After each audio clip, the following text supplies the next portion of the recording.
Hello and welcome everyone, this is Calebovitsch coming to you with the second game for my deck check series with the Xenan Millrange deck.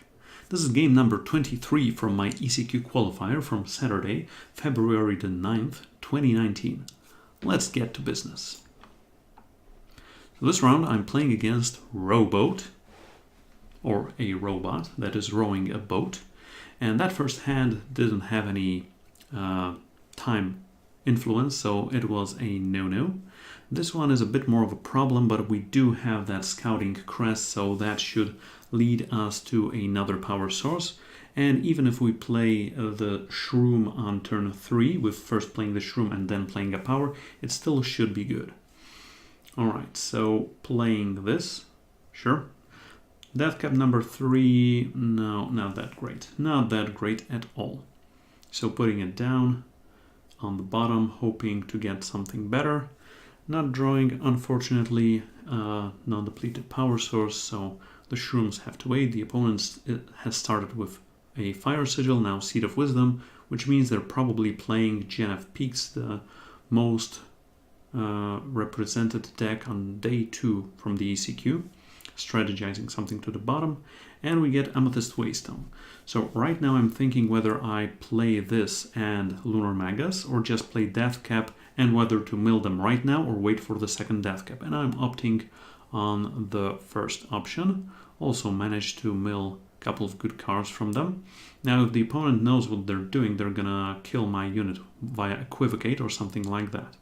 So right now I haven't drawn a power, so the option of doing Shroom number 2 and playing a power and milling them for 6 is non-viable, so I'm just opting to play 3 for Lunar Magus, drawing additional card from the Nightfall ability.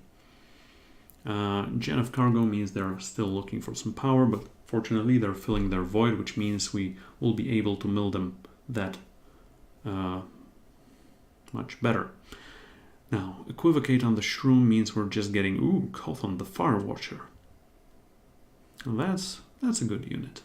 That's a good unit to have. We might even end up playing it later on.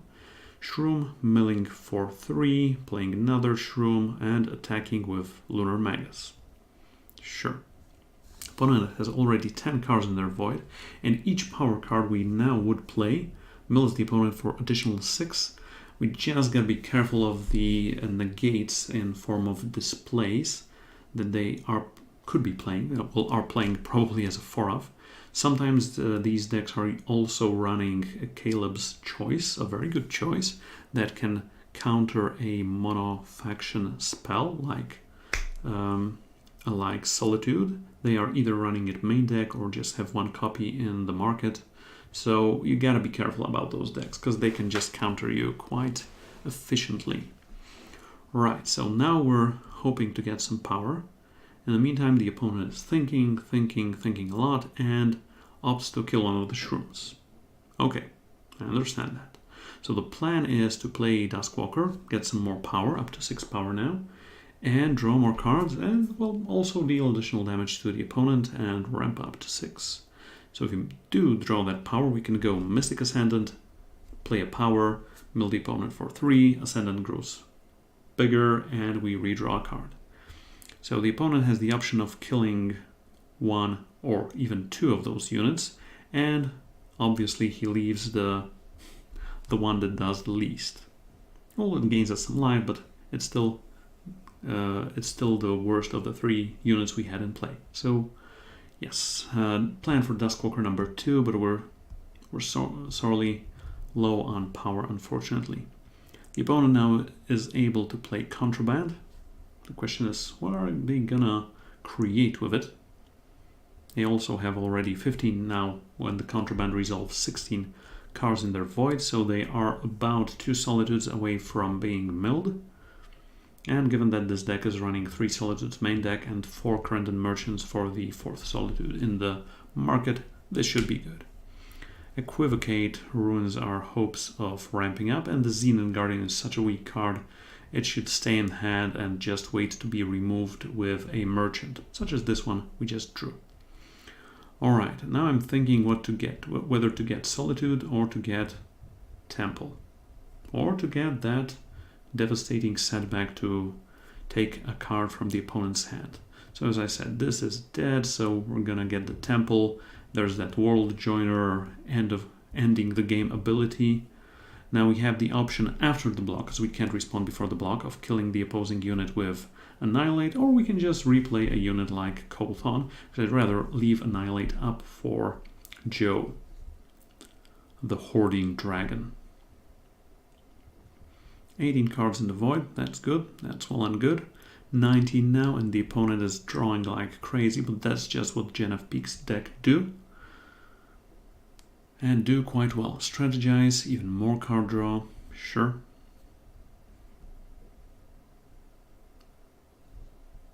Now they're left with 3 power, so they're able to equivocate Kothon back. So that's a double negative on the Shroom, and it's another legendary. This time it's Tavia.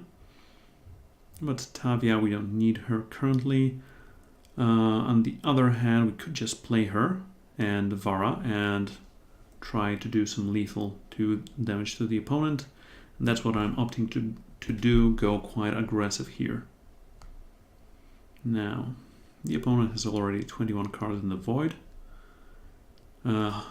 Premium Heart of the Vault takes care of, I think it's going to be Tavia. Yes, because she poses a potentially bigger threat in the long run. And Treasure Trove draws them a card, fills their void even more. But it's quite a tough game. Fortunately, the opponent is all powered out, tapped out from Magic the Gathering, and we are able to play Temple and kill and get to our void, that Heart of the Vault, so we can later potentially return it with Dark Return and attack the opponent with our Merchant. Cool. So right now, oh, the opponent's playing another HOTV, leaving us just with Vara in the side. So we have our option of Xenan Augury or doing the Switcheroony with Scare. That Switcheroony usually is just a dead drop. Another Contraband, so the opponent has 2 random cards. Okay, we got the Sigil, so we can redraw with the Ascendant. And Augury puts us up to 40, gets us that Dark Return for either Merch or something else. Yippers. Alright.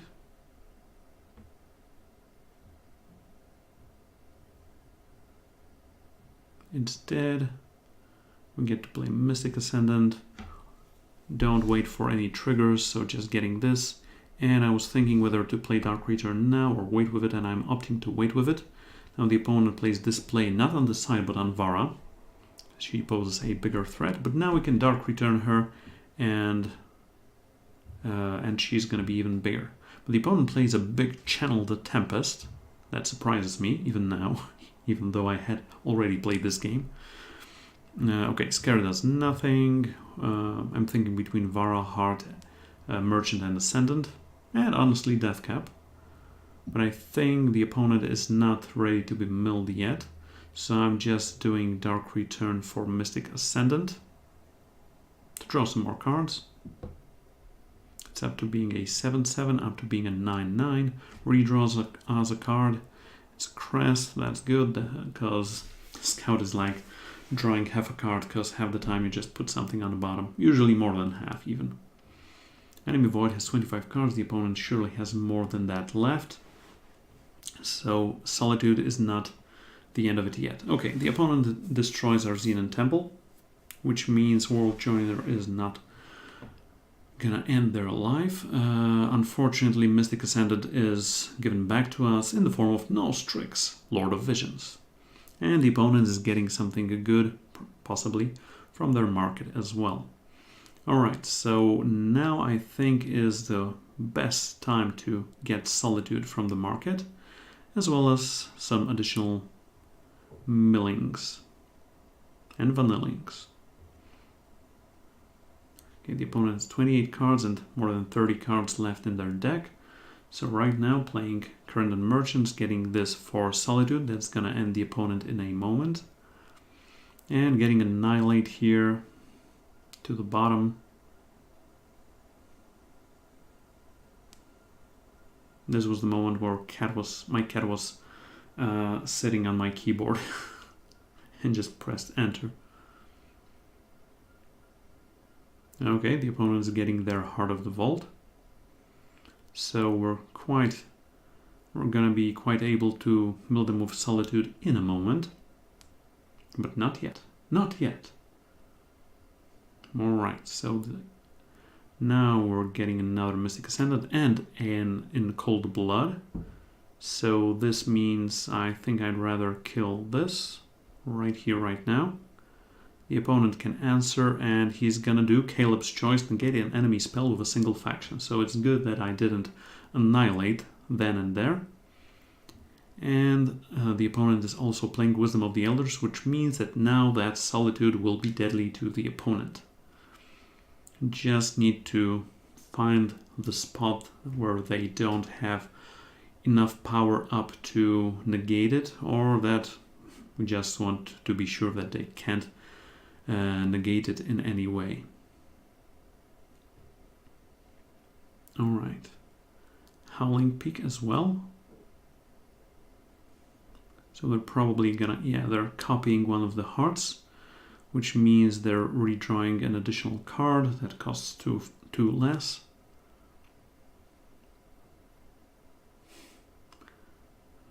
Second 2 damage dealt to this unit, which means our backs are to the wall. And the opponent is playing Genef Contraband, but they're mostly depleted out, so they can't negate anything we do. So it's Solitude and bye-bye, right? Right?